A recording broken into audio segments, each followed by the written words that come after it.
아멘. 우리 오늘 성경 본문의 말씀은 마태복음서 15장 29절에서 39절까지입니다. 마태복음 15장 29절에서 39절. 제가 가진 성경으로는 신약성경 26쪽입니다.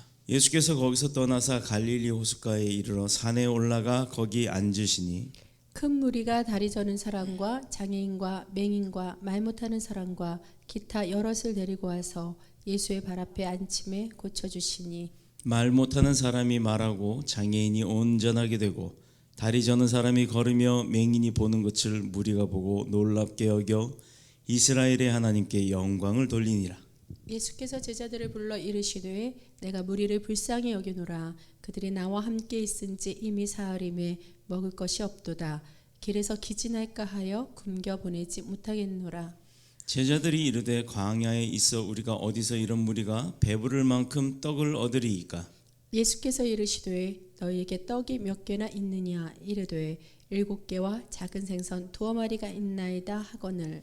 예수께서 무리에게 명하사 땅에 앉게 하시고 떡 7개와 그 생선을 가지사 축사하시고 떼어 제자들에게 주시니 제자들이 무리에게 주매 다 배불리 먹고 남은 조각을 7광주리에 차게 거두었으며. 먹은 자는 여자와 어린이 외에 4,000명이었더라. 함께 읽겠습니다. 예수께서 무리를 흩어보내시고 배에 오르사 마가단 지경으로 가시니라. 아멘. 살아계신 하나님의 말씀입니다. 우리가 지난 시간에 이어서 병자를 고치신 예수님 그 두 번째로 또 말씀을 나누도록 하겠는데요. 지난 시간에 질병을 치료하는 방법 중 2가지, 병든 자를 예수님 앞으로 데리고 와야 한다는 것, 그리고 어디다 두어라? 예수님의 발치 앞에다 두어라, 발 앞에 두어야 한다는 것까지 배웠습니다. 그럼 이제 그 세 번째, 그리고 나서 무엇을 해야 되느냐, 오늘 그 세 번째 알아보도록 하겠습니다. 세 번째는요, 예수님 앞에 나오는 믿음이 있어야 되고 예수님께서 고치실 거라는 확신이 있어서 그 발 앞에 두어야 하고, 그리고 나서 무엇을 하냐면 간구에 기도를 드려야 된다는 거예요.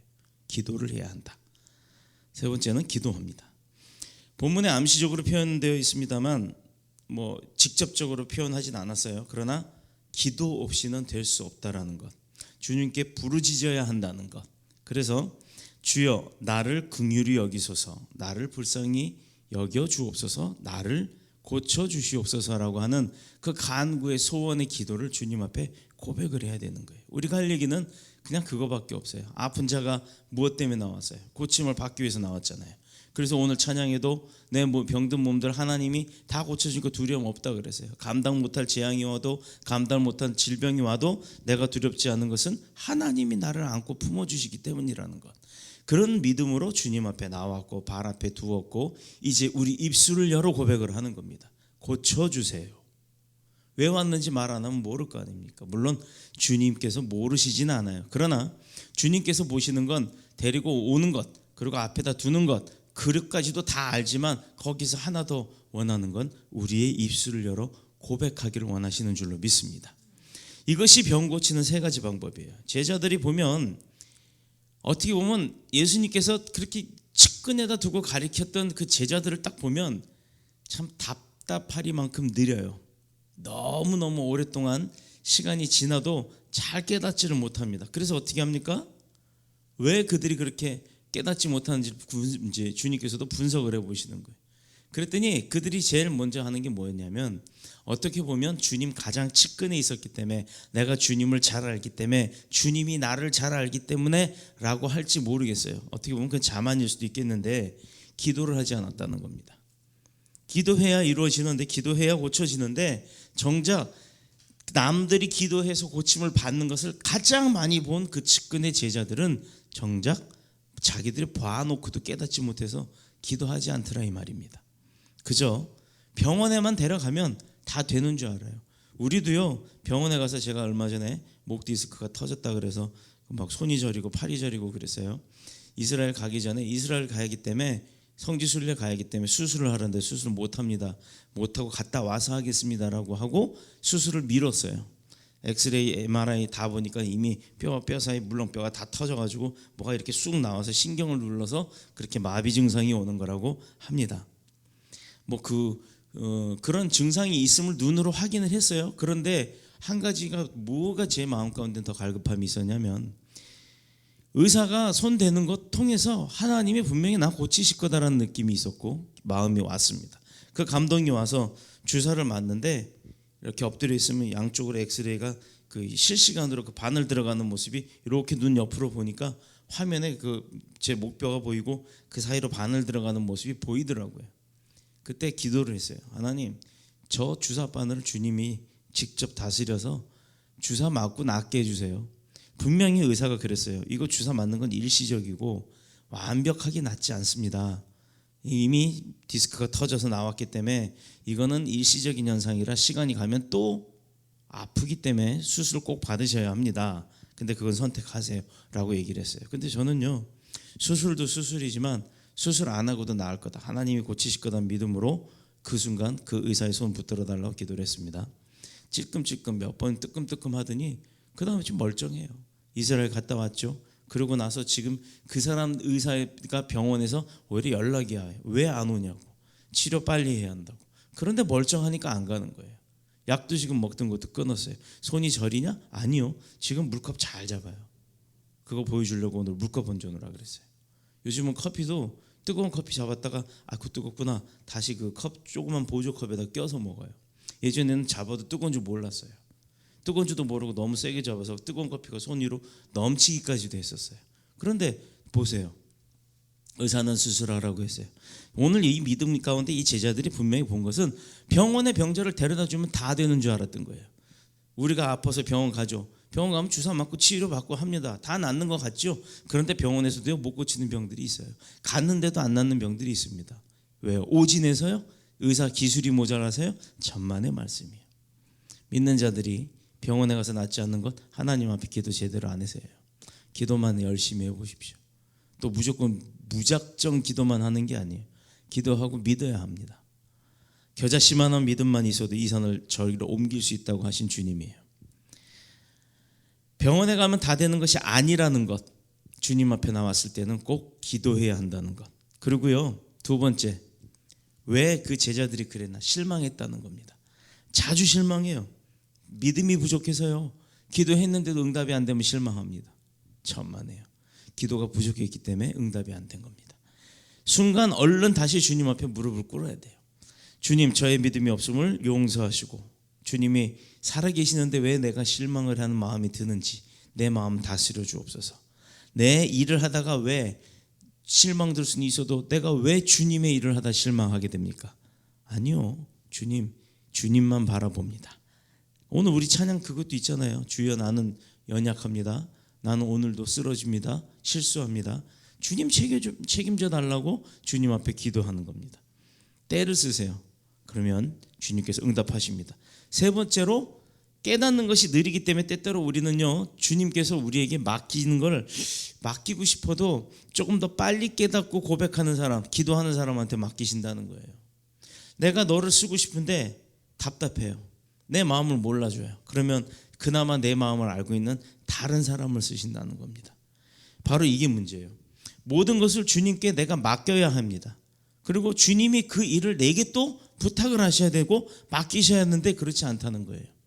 이것이 문제가 돼요. 우리는 병자를 고치신 예수님을요, 본문 가운데서 살펴보는데 지금도 우리 주님이 우리를 사랑해 주신다는 것 믿으시죠?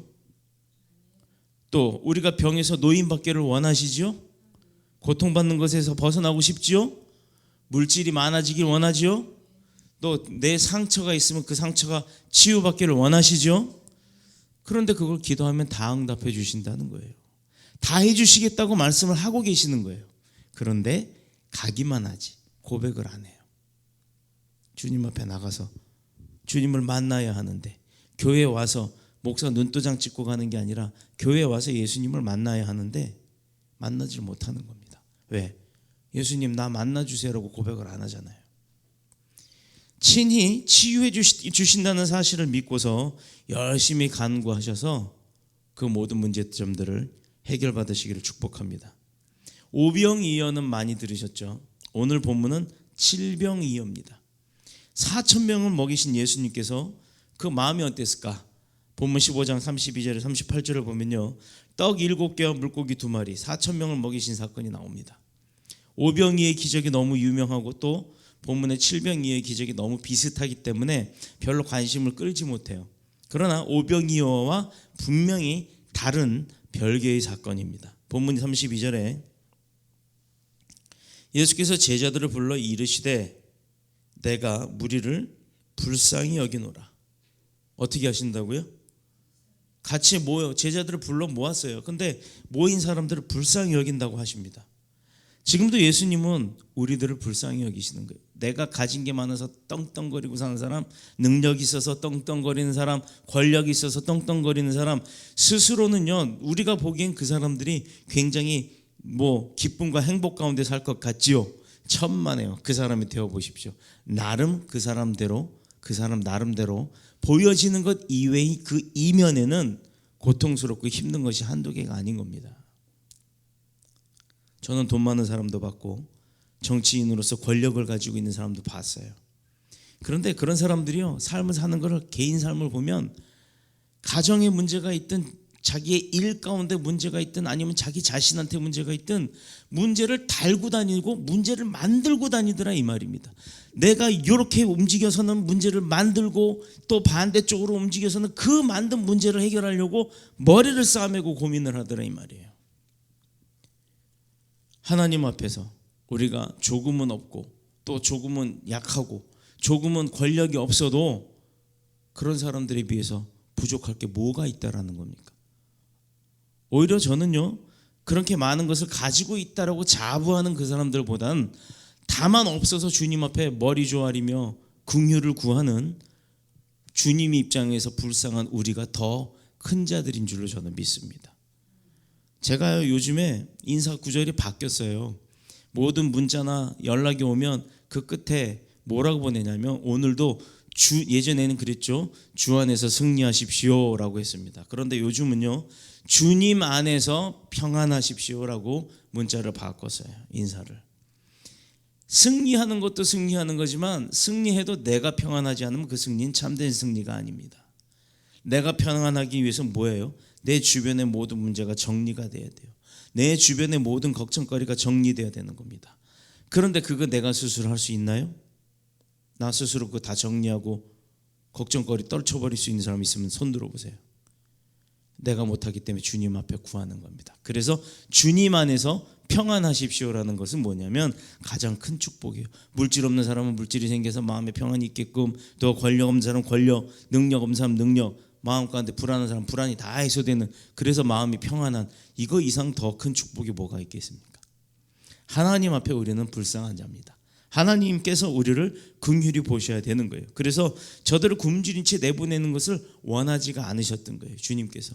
주님 말씀 들으려 아까 그 광야 사진 보였죠? 저 예수님 산상수훈하셨던 그 지역, 갈릴리 지역이 사진으로 나왔어요. 본문 배경으로. 거기에 모였던 사람들이 말씀 듣고 은혜 받고 기쁨으로 돌아갈 때 주님은 그들이 굶주린 것을 보시고 불쌍히 여기셨다는 얘기입니다. 저희들이 나와 함께 있은지 이미 사흘임에 먹을 것이 없도다. 길에서 기진할까 하여 굶겨보내지 못하겠다. 이게 예수님의 마음이에요. 왜 교회에서 예배드리러 온 사람 점심 먹여서 보낸 줄 아십니까? 왜 먹일 것 같아요? 다른 교회가 다 먹이니까? 만약에 그렇다면 우리 교회는 점심 안 먹일 거예요. 점심을 왜 먹느냐? 은혜 많이 받았는데 뭐가 배가 고프겠어요. 그러나 육으로는 배고픔을 느낄 수 있습니다. 와서 점심 먹고 오후에 더 기쁘게 주님 만나고 하루 주일 성수하고 그러고 돌아가시라고 드리는 거예요. 그런데 점심 먹고 가시는 분들 많죠.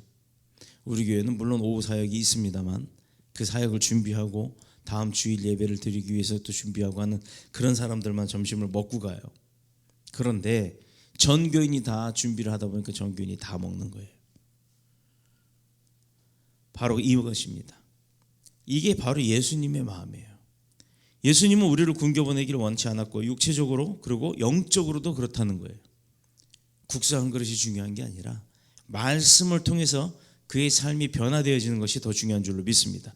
오늘 바로 여러분이 이 천국 잔치에 참여하셨는데 예수님은 우리에게 영적으로 아무것도 먹지 못한 채 가는 것, 그걸 원하시겠냐 이 말이에요.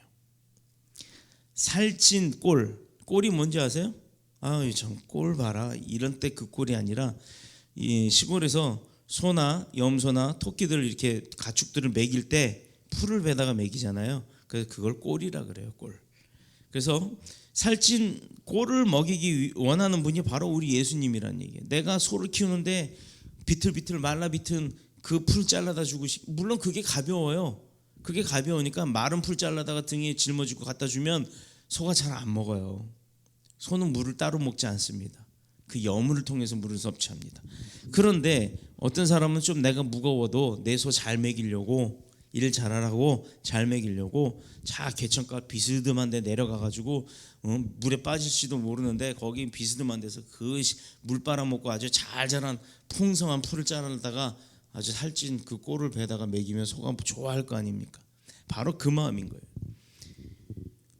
목사들도요, 왜 한 주간 묵상하고 성경 보고 그렇게 머리를 막 고민을 하면서 주님하고 기도해가면서 말씀을 준비하냐면 어떻게든 그 말씀을 잘 전달하고 싶기 때문이에요. 물론 저도요, 개그맨들처럼 아니면 유명한 TV 방송에 나오는 그런 목사님들처럼 재밌게 할 수 있습니다. 뭐 예화 막 갖다가 끌어다 쓰고 어떤 목사님 뭐 재밌게 한 부분 갖다 발췌해다 쓰고 할 수 있어요. 그런데 결국은요, 그렇게 예배를 드리고 나면 나중에 갈 때 보면 그 이야기밖에 기억이 안 남아요. 심지어 우리가 이번 주일날 설교는 제가 안 하고 우리 안 목사님이 하셨습니다만, 안 목사님 빼고 주일날 설교 제목 기억나시는 분 있어요? 떠나는 어떤 사람의 축복이라고요? 떠나는 자의 축복. 우리가 지난주에 수요 예배 때 무슨 예배 드렸는지 아십니까? 아, 그거는 잘못 물어봤네. 여기 나와 있네. 네. 최소한 한 주간의 예배 제목은 알아야 돼요. 내가 오늘 보윤이가 오늘 수요 반주자인데 올라오면서 목사님 주보에 있는 그게 틀린 것 같은데 그 찬송이 뭐예요? 지난주에 그거 같지요? 이렇게 얘기를 했길래 그래 하고 컴퓨터로 그 화면을 찾아줬어요. 주보를 찾아보고 그래 뭐 400 몇 장이다 그거 맞다 했는데 정작 와서 보니까요 그게 아니었어요. 지금 보윤이 시험 들지 말라고 하는 얘기야. 내 실수였으니까. 이렇게 목사도 실수를 합니다. 그런데 주님은 그런 실수조차도 용납을 안 하는 분이 아니라 용납을 하시되 주님은 그 실수를 용서하시는 분이지 실수하시는 분이 아니라는 거예요. 그래서 오늘 본문에도 보면 주님께서도 그렇게 굶겨보내는 걸 싫어하셨고 불쌍히 여겼던 거예요. 왜? 그들이 가다 쓰러질까 봐. 그런데 더 불쌍한 일이 벌어졌어요. 어떤 일이 벌어졌느냐, 그 많은 사람들이 그 광야에서 뭘로 먹을 수 있겠습니까 하고 제자가 믿음 없는 소리를 합니다. 그 제자는요, 이 7병이어의 기적 이전에 뭘 봤죠? 5병이어의 기적을 본 사람들이잖아요. 그런데 그 사건을 겪은 사람들이 또 불안한 마음을 갖고 주님 앞에 믿음 없는 소리를 합니다. 이 광야에서 우리가 뭘 먹겠습니까? 35절에 예수께서 무리를 명하사 땅에 앉게 하셨어요. 자, 이제 밥을 먹이려고 준비하시는 거예요. 여기서 딱 눈치챘어야죠. 빠른 제자였다면 눈치챘어야 됩니다. 이것이 첫 번째 비결이에요. 땅에 일단 앉아야 한다는 것. 앉는다는 말은 굉장히 암시적이고 상징적인 말이에요. 이 말은 그냥 앉는 것이 아니라 예수님이 앉아라 한 건 뭐 때문에 앉으라 그런 거예요. 자, 우리 교회도요 아주 지혜 있는 자매들이 있어요. 제가 2층에서 국수를 들고 올라가잖아요. 근데 어떻게 알고 문을 쫙 열어줘요. 이게 바로 지혜 있는 자예요. 근데 만약에 다들 지혜 없는 사람만 앉아있다면 국수판 들고 그 올라가서 엉덩이로 유리문 열고 그러고 들어가도 모르는 사람은 가만히 있는 거예요. 그런데 우리 교회는 그렇지 않더라 이 말입니다. 바로 그거예요. 오늘 주님이 앉으라 명령하신 것은 뭐예요? 뭐 하려고 앉으라 그랬어요? 먹이려고. 먹을 것을 주시려고 앉으라고 한 겁니다. 이 말은 그냥 앉은 게 아니라 예수님께서 앉으라 할 때 그냥 믿고 앉은 사람들은요 앉으라고 하니까 뭔가 분명히 주실 거다라는 믿음이 있기 때문에 앉은 거지. 터무니없는데 앉으라 그러면 배고파요. 뭐 앉아서 뭐 하게요? 이러고 덤볐을 거 아닙니까? 교회도 가만 보면요, 설교 말씀 듣고 덤비는 사람들이 나와요. 지난번엔 이거 아니었나요? 이번엔 이건가요? 저건가요? 막 따집니다. 근데 가만 보면요, 착각을 하는 거죠. 무슨 말씀의 본질이 있었는지를, 말씀에 대한 오해들을 가끔 하는 사람들이, 물론 우리 교회는 없어요. 우리 교회는 없는데 종종 제가 큰 교회에서 사역을 할 때 보면 나오더라 이 말입니다. 주님이 주실 은혜를 기다리면서 그들은 앉으라 하니까 앉은 거예요. 맞을까 봐 앉은 건 아니잖아요. 이 말은 예수님이 주실 것을 믿고 앉았다라는 겁니다. 주님이 주실 은혜를 기다리고 있었다라는 겁니다. 이것이 첫 번째 비결이에요. 교회 모여라, 예배 가자, 뭐 하자, 찬양하자, 뭐 누구 기교 자기들의 악기 기교 자랑하려고 찬양하는 게 아니잖아요. 우리 교회는 특별히 우리 교회 찬양하는 자들 참 너무 대단한 게 뭐냐면 하나님 앞에 드리는 사람들이라는 거예요. 아무도 없어요. 그런데도 헐레벌떡 와서 드럼 치고 반주하고 또 찬양하고 이렇게 합니다. 찬양하는 사람들이 더 많아요. 우리 교회는 성도석엔 텅 비어 있어도 찬양하는 자리는 꽉 차야 될 줄로 믿습니다. 바로 하나님 앞에 드리기 때문이에요. 그 믿음이 있기 때문이에요. 여기 오늘 광야에서 예수님이 앉아라 했을 때 앉았던 사람들이 바로 그 믿음입니다. 이것이 바로 축복받는 첫 번째 비결이에요. 하나님 말씀도 마찬가지. 어떤 사람은 은혜를 받는데 어떤 사람은 받지 못해요. 어떤 사람은 기쁨과 감사함이 차서 얼굴이 환해서 가는데 어떤 사람은 졸다가 갑니다. 여관비가 없어서 여기서 자나요? 집이 없어서 여기서 자나요? 자려면 아예 집에서 베개 베고 편안히 자는 게 더 좋죠. 그런데 은혜 받기 위해서 반드시 받으려고 하는 자세가 되어 있어야 된다는 건 여기에 나왔다라는 것만으로도 주님이 기뻐하신다는 거예요. 피곤하면 졸 수 있어요. 잠 잘 수 있습니다. 저는요 그거 뭐라 안 해요. 그러나 집에서 자도 되는 것, 여관에 가서 자도 되는 것, 편히 누워서 자도 되는데도 이곳에 와서 주님 말씀 은혜 받으려고 와 있다는 것, 이것이 주님이 기뻐하는 일이라는 겁니다. 바로 그런 자세가 되어 있어야 되는 줄로 믿습니다. 누구는 안 바쁘겠어요? 누구는 뭐 안 힘들겠습니까? 똑같이 하루 24시간은 똑같이 주어지고 똑같이 사는데 그럼에도 불구하고 나와 있는 저와 여러분이 하나님께서 기뻐하시는 자인 줄로 믿습니다. 설교를 채점해도 안 돼요. 설교는 뭐라고요? 여기 서 있는 윤석동 목사가 말하는 어떤 이야기가 아닙니다. 저를 통해서 하나님께서 주시는 그 이야기입니다.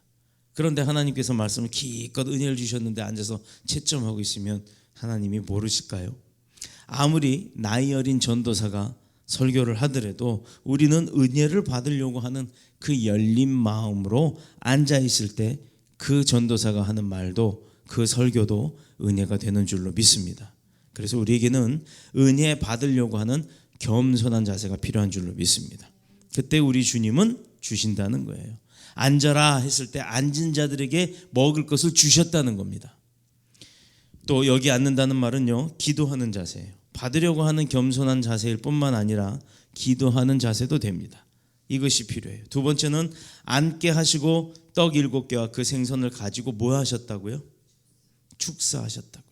축사 뭔지 알죠? 우리 성찬례 할 때도 보면 제가 손을 들고서 기도를 하잖아요. 손에다가 전병과 또 분잔 딱 들고서 포도주를 들고서 기도를 하죠.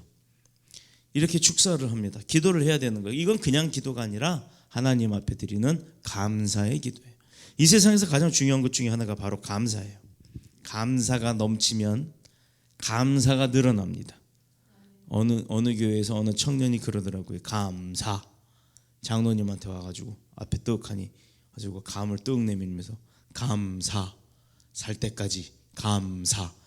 근데요, 그게 우스개 같잖아요. 감을 파는 장사였어요. 감을 사. 한데 그 의미는 뭐냐면요, 그 감을 사라고 하는 코믹한 멘트를 하지만 그 안에는 그것에 대한, 그 일에 대한 감사함이 있기를 축복하는 모습이었어요. 얼마나 재밌고 얼마나 기발한 아이디어로 하나님 그 청년들이 했던 그 단막극들이 하나님 앞에 얼마나 은혜가 됐는지 몰라요. 지금도 제가 그걸 잊어먹지 않고 이야기를 합니다. 근데요, 우리 개개인이 그렇게 하나님 앞에 감사를 하면 제일 먼저 뭐가 생기냐? 내 마음 가운데 기쁨이 생기는 줄로 믿습니다. 가정에서 감사하면 가정이 행복해지고 가정이 똘똘 뭉쳐져요. 감사함이 없고 불평불만, 시기 질투 이런 것이 있기 때문에 똘똘 뭉칠 수가 없는 거예요. 겉으로 보기에는 아무리 노력을 해도 뭉쳐지는 것 같지만 결코 뭉쳐지지가 않는 겁니다. 교회가 감사하면요, 그 교회 안에 뭐가 있겠어요? 기쁨이 있죠, 능력이 있죠, 충성이 있죠, 은혜가 있죠, 축복이 있죠. 그래서 교회가 성장하는 겁니다. 그렇다면 반대로 한번 얘기해 볼까요? 반대로 불평만 한다면 어떻게 될까요? 개인이 불평을 하면 마음 가운데 뭐가 와요? 화가 치밀어요. 분노가 일어납니다. 그러고 나서는 내 마음 가운데 의심, 뭐든지 나한테 불평, 불만, 투덜이가 돼버리면 뭐가 오겠어요? 내 마음, 내 삶이 바로 지옥이 되는 겁니다. 가정에 불평이 일어나면 어떻게 돼요? 엄마 아빠 불평, 아니면 형제 간의 불평, 가정이 깨지게 됩니다. 교회가 불평하면요, 어떻게 됩니까? 부서별로 싸움이 나요. 사람들끼리 싸워요. 감사하지 않아요. 그러다 보면 어떻게 되죠? 교회가 서로 분리를 하네, 어쩌네, 소송을 거네, 어쩌네, 시끄러워지는 겁니다. 그래서 여러분, 제가 부탁드리기는 저와 여러분 모두가 하나님 앞에 늘 감사하는 삶을 사시기를 축복합니다. 세 번째로, 떼어 제자들에게 주시니 제자들이 무리에게 주매. 예수님이 일일이 직접 주면 좋죠. 자, 여러분, 대통령이 와서요, 여러분들한테 악수하는 것하고 대통령이 보좌관들한테 연락을 해서 보좌관 10명이 대신 가서 막 악수하는 거하고 기분이 어떨까요? 어때요? 대통령이랑 하는 게 좋겠어요? 보좌관이랑 하는 게 좋겠어요? 대통령이랑 악수 한번 하고 사진 찍으면 더 좋겠죠. 그게 세상 사람들이 권력욕이나 명예욕 때문에 그런 겁니다. 그런데 주님이 여기서는요, 어떻게 했냐면 그 떡과 물고기를 제자들에게 나누어 주고 제자들에게 무리들한테 나누어 주라고 합니다. 떼어서 주는데 그냥 떼어주는 게 아니라 주님이 떼어준 것을 가지고 제자들이 또 나누어 주는 거예요.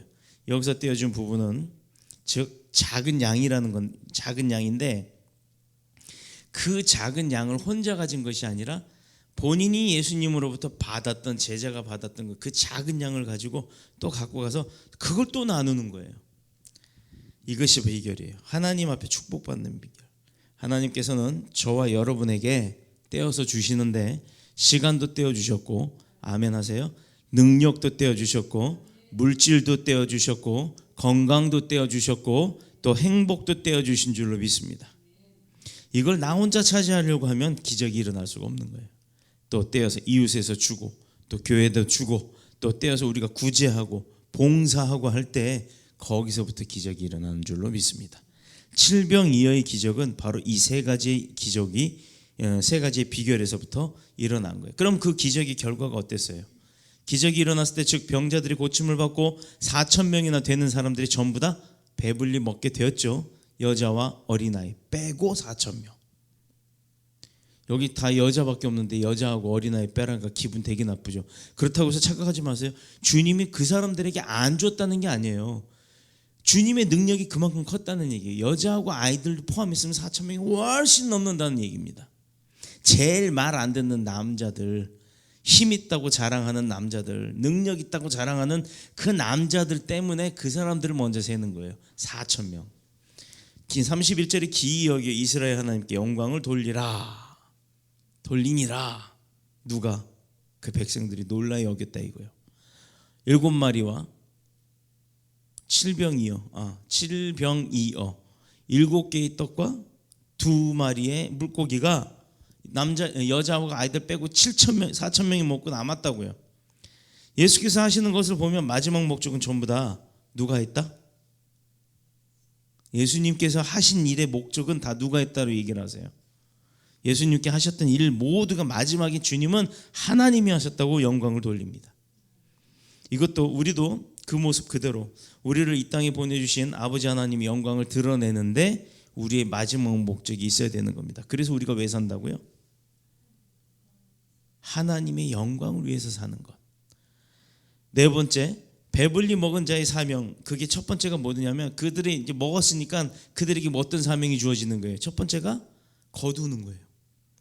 자, 37절에 다 배불리 먹고 남은 조각을 7광줄에 차게 거두었으며, 배불리 먹고 이것으로 끝나는 것이 아니라, 저와 여러분이 은혜 받고 배불리 먹고 또 거기서 끝나는 것이 아니라, 이 시간에 여러분이 설교를 통해서 은혜를 받았으면 거기서 끝나는 것이 아니라 다음 단계로 배불리 먹은 자의 두 가지 사명이 뭐냐면 남은 조각을 7광줄에 차게 거두는 거란 말이에요.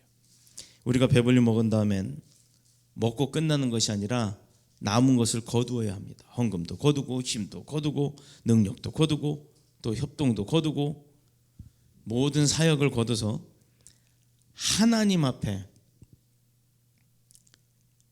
어떻게 보면요, 그 하나는 조각 이런 것들은, 떨어져 있는 것들은 사실 얼마 안 되는 거고 부족한 거고 작은 것이고 남는 것이고 힘도 없는 거예요. 그러나 그것들을 다 거두어서 뭉치면요, 7광줄에 꽉 차게 뭉치면 4,000명이 먹은 걸 빼고도 7광줄만 해도 700의 분량하고는 비교할 수 없을 정도로 많은 분량이 되는 거예요. 잘 들어야 돼요. 7개의 떡과 물고기 2마리를 나누어 줬을 때 몇 개와 몇 개? 떡 몇 개?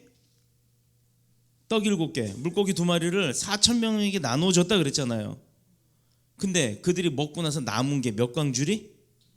7광줄이. 그러면 7광줄에 떡하고 물고기가 몇 마리하고 몇 개가 있겠어요? 이해가 안 되세요? 자, 처음에 떡 7개와 물고기 2마리를 나눠서 4,000명을 먹입니다. 그리고 나서 그들이 시컷 먹어요. 먹고 난 다음에 남은 게 있어서 7광줄을 걷어와요. 7광줄에는 물고기가 최소한 2마리 이상은 되겠죠. 떡은 7개 이상 되겠죠. 자, 그걸 또 나눈다고 생각해 보세요.